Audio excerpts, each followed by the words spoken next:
Indian और पाकिस्तानियों में जो जोश है ना, वो दुनिया की किसी अफवाज में जोश नहीं है। अच्छा। नो डाउट पाकिस्तान और इंडिया की फौज देखें, ये एक ही है। मैं पहले भी कई इंटरव्यूज में बात कर चुका हूँ, हमारा उनका कल्चर सेम है, जस्ट कुछ 19-20 का फर्क है। हमारा उनका कल्चर 100% तकरीबन सेम है। अच्छा। जो इंडिया आर्मी में जोश है वो चाइना में जोश नहीं है। वो उनका 20,000 के आप 40 पे भी कहेंगे वो खड़े हो जाएंगे। उनका जो एक अपना तिरंगा है, वो अपनी भारत माँ कहते हैं, इंडिया जिंदाबाद, मतलब वो इस तरह के वर्ड, वो एक उनका अपना जोश आता है। जैसे हम पाकिस्तान अच्छा। जिंदाबाद कहते हैं, हाँ। इसी तरह उनमें जोश आता है। अब मतलब चाइना वाले क्या है, मैं एक बात, अब अगर चाइना के 10 बंदे नारा लगा देना कि चाइना जिंदाबाद, उनकी आवाज बिल्कुल म्यूट सी होगी। और इंडिया का एक बंदा भी लगा दे, उनके 30 बंदों से भी ज्यादा आवाज होगी। ये बड़ी चीजें मैटर करती हैं। जो जंगें लड़ी जाती हैं वो जोश से लड़ी जाती हैं, जज्बे से लड़ी जाती हैं, जुनून से लड़ी जाती हैं। और बैकग्राउंड होता है, सबसे बड़ी क्या ताकत होती है, आपकी आवाम की ताकत होती है। चाइना की आवाम नहीं ये सपोर्ट करेगी, ये चाइना की आवाम कभी भी नहीं सपोर्ट करेगी जंग के लिए। चाइनीज जस्ट बिजनेस के लिए अपनी हुकूमत को सपोर्ट कर सकते हैं, जंग के लिए नहीं कर सकते। मेरा नहीं ख्याल कि इस हालात में आकर एक दफा इंडिया से हो गई है मिस्टेक बॉर्डर पे लास्ट ईयर, लेकिन अब नहीं वो करेगा। वो भी उनके बस कुछ और प्लान होंगे, यानी कि वो दिफा कर सकते थे, लेकिन कुछ उनकी मिसअंडरस्टैंडिंग हो जाती बड़े बड़े मुल्कों में ये चीजें हो जाती है। बॉर्डर पे अक्सर चाइना को हमने पीटते देखे इंडियन आर्मी, क्योंकि वहां पर फायर वगैरह नहीं ले जा सकते तो डंडों से।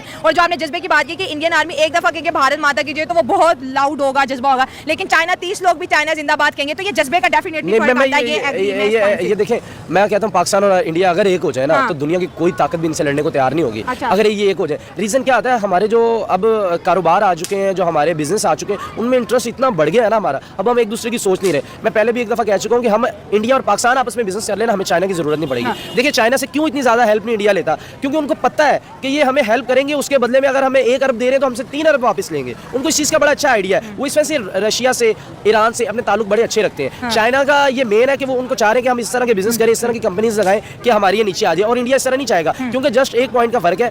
इंडिया जो है नंबर 4 की इकॉनमी है और चाइना नंबर 3 की है। अब वो चाहते हैं कि इंडिया को अगर हम मिला लें सॉरी, अगर इंडिया को हम अपने साथ मिला लें तो शायद ये हमें यूनाइटेड पावर का वोट करे, बट इंडिया कभी भी इस तरह नहीं करेगा। और मेरा ख्याल इंडिया ये खुद चाह रहा होगा कि हम यूनाइटेड पावर। चाइना ने ये कदम लिया तो ये बड़ा पॉजिटिव एक कदम है, ठीक है, पीस की तरफ, और ये पूरे खिते के लिए, एशिया के लिए बड़ा फायदेमंद रहेगा। चाइना देखिए एक सुपर पावर है, उसको इंडिया से मेरे ख्याल से तो कोई खतरा वगैरह, कोई ऐसा मसला वगैरह नहीं होगा।